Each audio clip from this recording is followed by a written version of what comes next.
Hey, are you even listening to me? We're discussing our daughter's career path for her senior year in high school. I said, but my husband was just looking at his phone. I'm talking about something important, I repeated. Shut up. If she wants to go to college, she has to pay for it herself. I don't have money for a stupid daughter who can't even take care of her own grandmother, he snapped back. What the hell does he mean?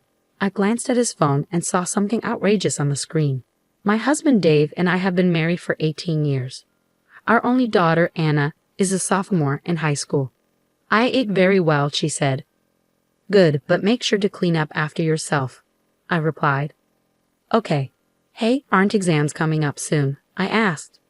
Yeah, that's why I'm studying now. You should also start thinking about what path you want to take in the future. I know. It's that time of year when I get concerned about Anna's future career path. But I'm relieved that she's growing up well. The three of us were getting along and living a peaceful life together. But there was one thing that worried me a little. My mother-in-law, Judy. My own mother passed away soon after I got married. At the funeral, Judy said and did something inappropriate. Mom, you're my son's wife now, so don't cry over something like this, she said. Huh. The reason she died so early was because of her bad behavior, Judy added insensitively, making fun of my mother while I was crying. What are you talking about? That's inappropriate. If you're going to talk like that, then get out. Dave was furious with Judy while I was too stunned to speak. Since then, I haven't had any contact with Dave's side of the family and haven't seen my parents-in-law. Judy's attitude was horrible. But I feel like my anger faded over time. It's not like we completely cut ties, and I wonder if it's okay for us to continue not interacting with them. They are Anna's grandparents after all. That's what I think about sometimes. Then, I received the news that my father-in-law had passed away. Since he was Dave's father, we attended the funeral. Judy was in tears, looking weaker and smaller. I guess she was grieving deeply over the loss of her loved one. A few days later, Dave was staying at his parents' house for the funeral and inheritance procedures. When he returned home, he proposed that we move in with Judy. My mother is the only one living in their house now, and she seems very depressed, Dave said. I see, I replied, picturing Judy crying alone. With my father-in-law gone, she must be feeling very lonely. I understood why Dave was worried. I was thinking that we could move in with her. Please, Dave said. Yeah, okay, I agreed in the end, and we moved into my parents-in-law's house. But once we started living together, things took a turn. I look forward to living with you, Judy, I said. You haven't done anything great as a wife until now, so you should work hard to make up for it, Judy retorted. Now make me some tea quickly. Can't you see I'm depressed here? You should be more considerate. How dare Judy take it out on me? I decided to move in with her because I thought she was lonely. But what is with her attitude? Dave and I both work, but he leaves all the house chores to me. Hey, is dinner ready yet? I just got home from work, Dave demanded. You're such a bad wife, ignoring what you need to do in the house when you're a wife. I'm really disappointed in you, Judy added. Why does she always complain about me so much? And now Judy began to blame Anna too. Hey, please go fold the laundry, Judy said. But I'm studying right now, Anna replied. What a charmless girl you are, just like your own mother. What? You can't even obey your elders? Girls are supposed to help around the house instead of studying. You're really annoying, Judy snapped at Anna.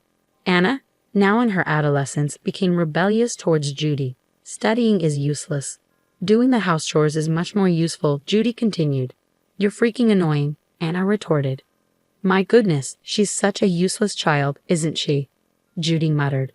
The relationship between Judy and Anna worsened, and I started regretting why we had moved in with her.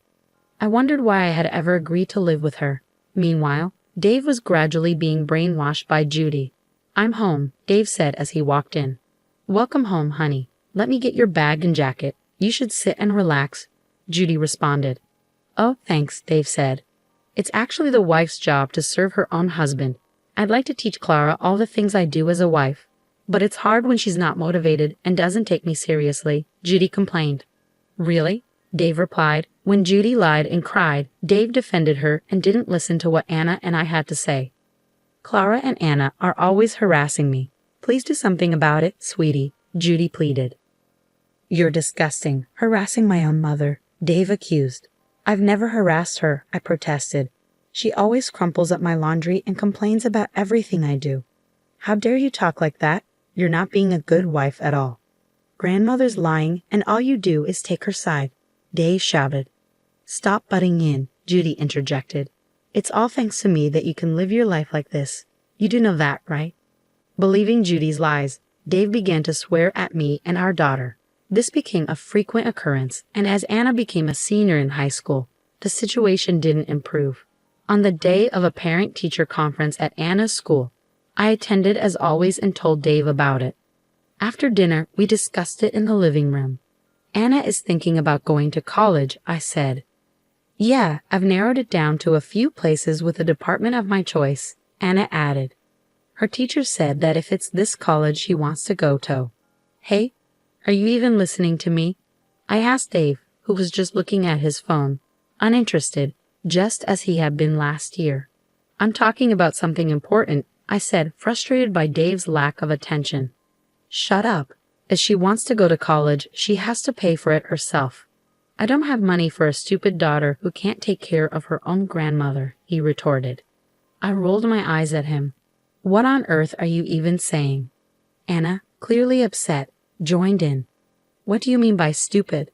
I don't have any money of my own, and you're being so irresponsible, Dad. You have some nerve to only depend on me when you need money. You have a thick skin, just like your mother. I wonder how she raised you to be like this, Dave sneered.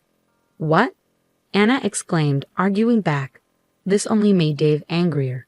Judy decided to join in. If the mother isn't good enough, the daughter won't be either. A daughter who doesn't know her place and gets cocky doesn't deserve anything paid for her, Judy said. That's right, Dave agreed. Why should I pay for a selfish, stupid daughter? How dare he call Anna selfish? We had been saving for her college fees, and it wasn't like we didn't have the money. I couldn't take it anymore. If you're going to be this annoying about money, then fine. I'm getting a divorce, I declared, my frustration boiling over. Dave scoffed. There's no way you can afford Anna's college fees on your own, you idiot. If you want a divorce, do whatever you want. I don't want a useless wife who can't take care of her husband's family, and I don't want a stupid daughter raised by such an idiot. He continued, the savings we have together will be used for my family, mainly my mother, so don't you dare count on it. Oh, I see. Well, I hope we live in a world where your arrogance is tolerated, I shot back, laughing at him without flinching. Don't worry about the money, Anna. Just follow me. Anna, puzzled by the sudden turn of events, remained silent. You're going to go cry to your father, aren't you? He must be so annoyed with you depending on him at your age. Well, I guess it can't be helped since he's the one who raised you to be his idiot daughter. Anna seemed to realize something when she heard that. Let's go now, Anna. Yeah, I'll follow you, Mom. So Anna and I left my parents-in-law's house and decided to stay at my parents' house for the time being. A few days later, I asked my lawyer to proceed with the divorce and sent a letter of certified notice to Dave. Shortly after, Dave showed up at my parents' house. What are you doing here? I asked. I'm sorry. I sincerely apologize. I don't want a divorce. Please come home, he begged. I answered the door, and he instantly apologized, hanging on to me with a desperate look on his face. I had noticed that our savings were decreasing, and after a background check with a credit card agency, discovered that Dave was spending money at a hostess club. He had been secretly preparing for a divorce and was known as an undesirable customer at the club. I'm going to divorce my wife, so marry me, he had said to one of the hostesses. Huh? What are you even saying? I truly love you, and I can make you happy, he insisted. I'm not really looking for that. After I declared for a divorce, he had proposed to the club hostess he had been infatuated with. When she rejected him, he wasn't satisfied and was eventually banned from the club. His contact information was blocked by her, but still not ready to give up, he waited for her near the club. I'm serious. Please just listen to me, Dave pleaded. I have to go to work now, I said, brushing him off. Please, I need to talk to you, he insisted. I'm in a hurry, I replied, turning away. When he tried to talk to her directly, she coldly rejected him. After being seen multiple times by his colleagues, Dave was shunned at his company. When his boss found out about his nightlife activities, he was called in for questioning. I heard that you've been stalking a club hostess. I'm not impressed with that kind of behavior, his boss said. I'm serious about our relationship and thinking about marrying her. I really love her, Dave explained. I understand your feelings, but I'm not sure if she feels the same way about you, his boss replied. If I get to talk to her properly, she will understand, Dave insisted. To begin with, I thought you had a wife and a daughter, his boss remarked. My wife and I are divorcing. Both my wife and daughter are annoying and have the nerve to talk about college. The hostess from the club is a much better woman than my selfish wife and daughter, Dave argued. What? Now, wait a minute. As a husband, you ought to consider your own wife's position. Did you even listen to your wife properly? You only listen to what your mother has to say. Besides, you don't take your daughter's college talk seriously, but you're into another woman. How dare you think that what you're doing is good enough as a father? You better cool your head, his boss said sternly. Yes, sir, Dave replied, shaken. Dave was demoted and given a pay cut. I sent him a certified letter demanding a divorce and custody of Anna. I also demanded a division of property and compensation for the money he spent at the club. I'm really sorry. I was wrong. Let's start over, Dave pleaded. Even if we don't get divorced, you still have to pay for the money you spent behind my back, I pointed out. What? Dave was surprised. I sighed in disgust. You left all the house chores and taking care of your mother to me. I can never get back together with someone who tries to live a happy life while playing around with young girls. I refused to get back together with him once and for all. Then Anna showed up. I'm really sorry. I'll be a good father to you. Let's start over, Dave begged. Anna glared at him coldly. Do you have any idea what I've been going through these past few months? If you think you can be forgiven with one light apology, you're stupid. Just because I'm in high school, you look down on me. A father who takes away his daughter's future options but plays around and pays other young women is too creepy and gross for me. Dave couldn't hide his shock at Anna's rejection. He slumped his shoulders and left. Soon after, he was completely depressed, rejected by the hostess at the club as well. Eventually, Dave gave up trying to get back with me and paid the fees I claimed. The money he spent at the club and the alimony were covered by his inheritance from his father. But it wasn't enough, so the rest was paid in installments.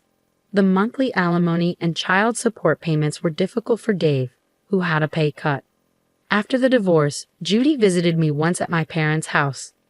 You have made my life difficult. I forgive you, so you should forgive my son and come back home, Judy screamed at me from the front door. I'm so fed up with my selfish mother-in-law always looking down on me, I said. I called Dave, and he rushed over to pick Judy up. Mom, what are you doing? Dave asked. I'm telling your stubborn wife to get her act together, Judy said. I'm not his wife anymore. I have a record of what you've been saying to me when we lived together, so I can file a claim for alimony if that's what you want, I replied calmly. How dare you talk to me like that? Judy got angry. That's enough. You're putting me in a bad position, Mother. Dave lost his temper. Dave got so angry that he put Judy in an institution. With the alimony, child support payments, and payment for the facility, my ex-husband's life became quite tight. Another tough month, Dave sighed. He had to do all the house chores himself and was living a lonely life. My daughter and I were spending peaceful days at my parents' house. Despite everything that had happened, she was doing her best to pass the entrance exam for college. Here you go, your dinner, I said, handing her a plate. Thanks, I was just getting a little hungry. I'll eat now, Anna said. You're working hard, but don't push yourself too much, I told her. I'm my mother's daughter, and since you don't have any good luck with men, I'm going to do my very best and become an independent woman who can live on her own without depending on a man. Anna joked. I laughed. Oh, I see. But if my daughter is working hard to follow the path she has chosen, I'll do my best to support her. I want her to be truly happy more than anything else.